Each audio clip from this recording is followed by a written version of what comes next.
O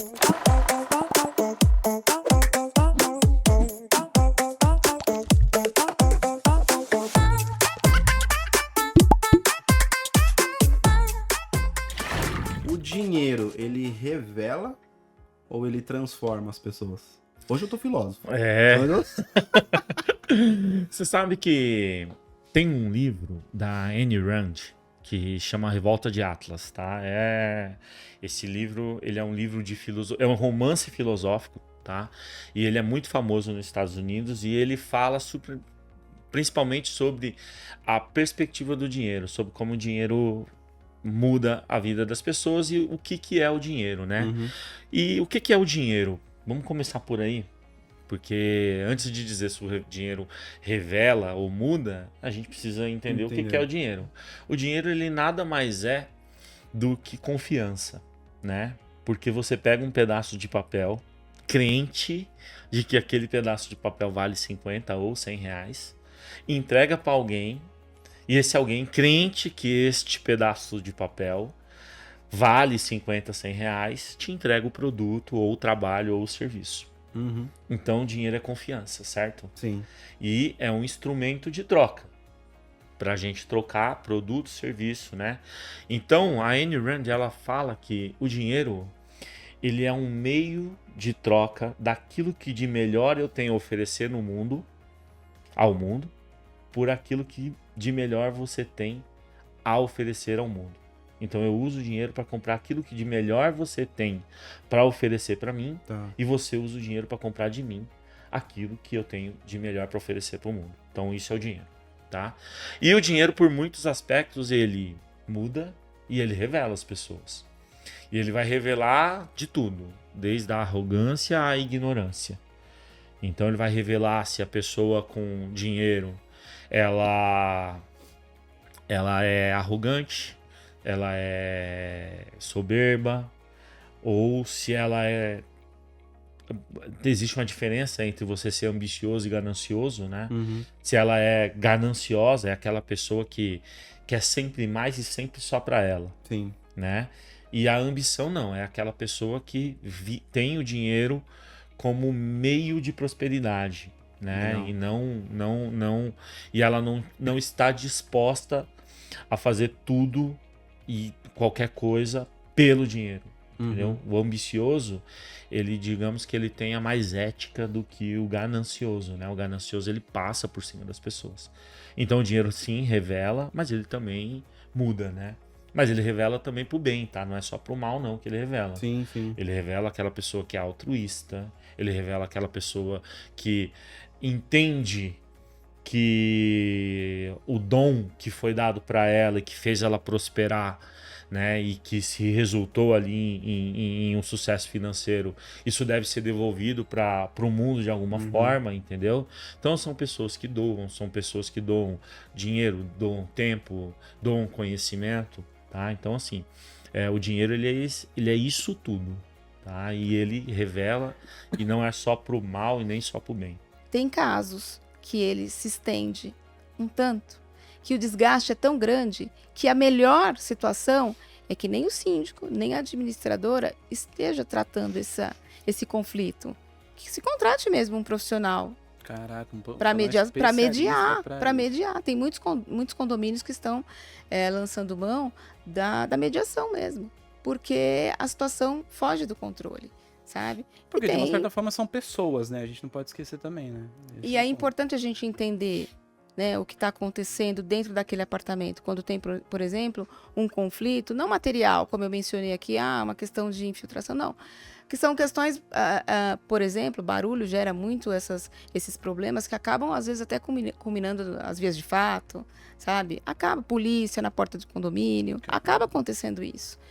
Então, é importante ter um profissional qualificado também para mediar algumas situações. Agora que você está mais à vontade, você já está mais segura. É mesmo? Agora eu vou nas polêmicas. Jura? Uma situação que é o seguinte: se você tem um morador que tá lá com som alto, aí é som. Aí você, beleza, amigão, baixa o volume aí, tá, não sei o que, beleza, ok. Mas quando você tem um recém-nascido que tá doente, tá chorando, como é que é esse... Porque assim, é o que eu falei, acho que tem coisas que o próprio ser humano e o morador tem que ter a sensibilidade de falar, putz, é uma criança, meu, tá doente, tá com dor de ouvido, não tem o que fazer. Exatamente. Tem esses problemas, assim, dentro do condomínio que, assim, amigão, é você ter um mínimo de consciência, de empatia com o outro. Porque acho que talvez uma gordurinha ali é muito isso. Muito, muito. Não é só o financeiro do síndico, entendeu? Não. É a convivência, né? É a convivência. E essa questão, quando a gente fala de barulho, por exemplo, nesse exemplo que você deu, por isso que a gente tem que entender, tá, barulho, que tipo de barulho? Porque se tá com um som alto, ele vai baixar o som. Se ele se recusar, simplesmente você será multado. Sim. Agora, é uma situação que eu tenho controle. Tá. E que eu posso ir lá e baixar o som e o problema está resolvido. Mas eu escolhi não baixar o som e assumir a multa.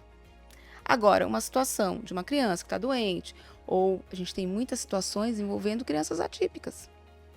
Crianças autistas. Isso é um ponto né? também. Então, isso depende da vontade do adulto que está ali, do proprietário? Não depende. Então, isso ele vai ser punido, ele vai ser notificado, advertido, multado por uma situação que ele não tem o controle? Não. Sabe? Então, Tá. por isso é importante ter essa proximidade e entender. É óbvio que a gente está falando de uma questão pontual. Ah, bebê recém-nascido, é uma situação que é provisória, né? Isso vai passar e etc. E aquele outro vizinho, ele tem que ter essa empatia. Por quê? Porque é algo que a gente não tem como controlar isso, né? É diferente, por exemplo, a gente tem muitas reclamações quem tem pet, né? Aí comprou um cachorrinho novo, que legal, até aquele cachorro se adaptar, ele fica sozinho, né? Ele fica sozinho, ele fica estressado, aí ele chora, enfim, arranha a porta. Isso é constante. Então, assim, o tutor dele, ele tem ali algumas formas, né, de minimizar esse impacto para o vizinho. Então, a gente até orienta. Muitas vezes a gente orienta, olha, bota um tapetinho, sabe? Essas coisas, para minimizar o impacto, porque tá incomodando o seu vizinho. Você sai para trabalhar, mas o seu vizinho tá trabalhando remotamente aqui. Nossa. Porque o morador fala, não, mas durante o dia eu posso fazer o barulho que eu quiser. Não é isso que diz a lei. É caracterizado, inclusive, perturbação ao sossego. Então, são coisas, são situações que, às vezes, com uma modificação de comportamento, sabe, resolve o problema. Os conflitos, eles tendem a crescer muito, por quê? Por negligência mesmo, por falta de empatia. Ah, não quero saber, eu tô na minha casa, eu vou fazer o que eu quiser. É até a página 2, né? Você escolheu viver num lugar e compartilhar a sua piscina, o jardim com mais 199 pessoas. Entendeu? Então, não é por aí. Resumindo, morem em casa. Compra uma... Porque até casa também não é... Porque você tá seu colado. direito não é absoluto. Tem condomínio que tá tão colado de casa. Não é absoluto. Agora, claro, viver em condomínio é você escolher a compartilhar, né, as suas áreas com outras pessoas. E, inclusive, com pessoas que têm outra cultura, né? Como é que você entendeu, assim, que, tipo, vamos supor, quando você, lá talvez no começo, você entendeu e falou assim, cara, pra eu jogar esse jogo eu tenho que ser empresário. Como é que foi, assim, tipo, deixar de ser o artista e falar, eu tenho que ser empresário? Foi difícil, porque teve um momento que essa produtora, né, que tava com a nossa DJ, ela decide não seguir mais com isso e a gente ficou sem ninguém. E aí eu falei, ué, gente, é porque as coisas aconteciam já no meu nome, na minha empresa e tal. Então eu falei assim, não, então quero assumir, vamos ver. E é difícil. Muito difícil. Assim, eu acho que valeu. Logisticamente. Eu acho que valeu pra saber como funciona. Mas muda tudo, até a relação com os outros integrantes, entendeu? Porque por mais que eu estivesse trabalhando dobrado numa outra função, eu tinha que ganhar por aquela função também. E aí já é complicado também. Então mexe na relação, mexe no seu artístico também. Porque era isso, aí tava lá, a gente fechava um show, eu tinha que assinar o papel, o povo se preparando, aquecendo voz e eu lá assinando o papel. Deixava de ser artista pra ser empresário, então foi complicado. Achei que foi válido, mas se você tem a possibilidade de ter alguém fazendo essas coisas pra você, deixe vá ser artista, é que sabe? Você, obviamente, é artista. Mas se você virasse uma chave em você e falasse assim, quero ser empresário, eu acho que também você ia tocar de boa. E eu já pensei. Você já tem uma cabeça, assim. E eu já pensei, eu acho que é o meio que eu gosto, assim. Só que o que brilha seu olho é o artista, né? Pô? Exato, E assim, falando desse lugar de gestão, né, de carreira, eu prefiro mais esse lugar de marca, que é algo que eu gosto também, de fazer coisas legais com marca, que dá pra envolver música, que dá pra envolver criatividade, do que gerenciar outros artistas, porque é difícil. A cabeça do complicado artista lidar é com pessoas. complicado. É o problema de qualquer empresa, lidar com pessoas. Exato. Então, Então, mas é uma parte que eu gosto, mas é isso. Eu prefiro que tenha alguém cuidando ali de mim, eu, o E é artista legal, às vezes, o e tal. empresário que é desprendido, né? O cara não tem relação de amizade. Gente, isso aqui é um negócio. Exato. Vou fazer tem isso que aqui ver- dar certo. Exato, tem que ver como empresa mesmo. Mas é isso, mas eu acho que foi tudo válido, Uhum. por tudo que eu passei e tal. Mas é isso, chegou um momento que daí cada um queria falar sua verdade, seu rolê. Eu tava muito engajado também nas coisas de marca. Vocês acham que ensinar os alunos que vocês têm hoje gera uma concorrência ou ele fomenta o mercado? Como é que é a visão que vocês têm? Eu hoje com acho ensinar? que a concorrência, né, a gente lida com a concorrência de uma forma muito superestimada. Porque a concorrência, ela só existe no fim das contas, na sua cabeça. Se as pessoas entendessem que a marca pessoal delas é mais forte do que o próprio produto, elas não ligariam tanto para a concorrência. Nós ensinamos os nossos produtos que a gente vende na nossa confeitaria, que eu, assim, queimei muita pestana para testar e para fazer, e ele também.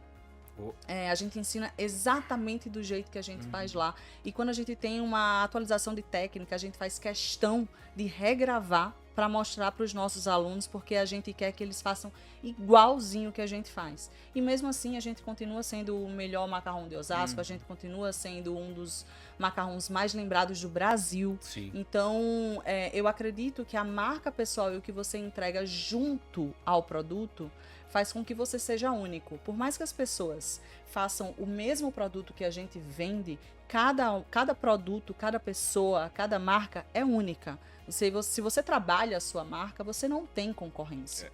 Eu não tenho concorrência. Eu falo isso assim com uma paz no meu coração muito grande. Eu não tenho concorrentes. Não existe um macarrão igual o nosso. Não existe um professor igual a mim.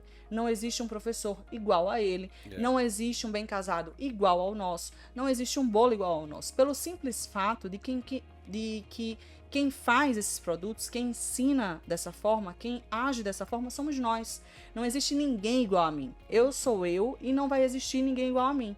Então não tem por que eu ter medo de concorrência. A gente ensina tal e qual a gente faz Pra lá. quem for, nunca negamos de atender ninguém. A gente realmente não tem medo de concorrência, não. Não, e vocês contam mesmo, assim, todo o Mínimos processo. detalhes. Todo Porque eu já vi, processo. assim, especialista falando, isso aqui não grava não, porque Não. isso aqui é um segredinho. Fala, mas o objetivo do curso não é esse? Não, mas posso A falar? gente de faz aprender? questão Mas de posso gravar falar? os segredos.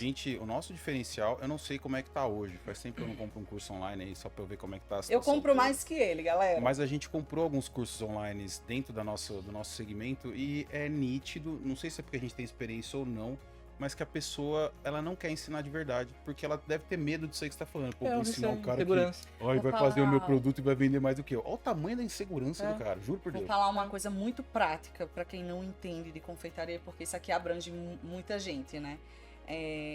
Quando a gente começou a pensar em gravar o Tudo Sobre Bem Casados, que é um dos nossos produtos mais vendidos hoje, macarrão e bem casado, eu comprei muitos cursos online. Nossa, foi. Muitos.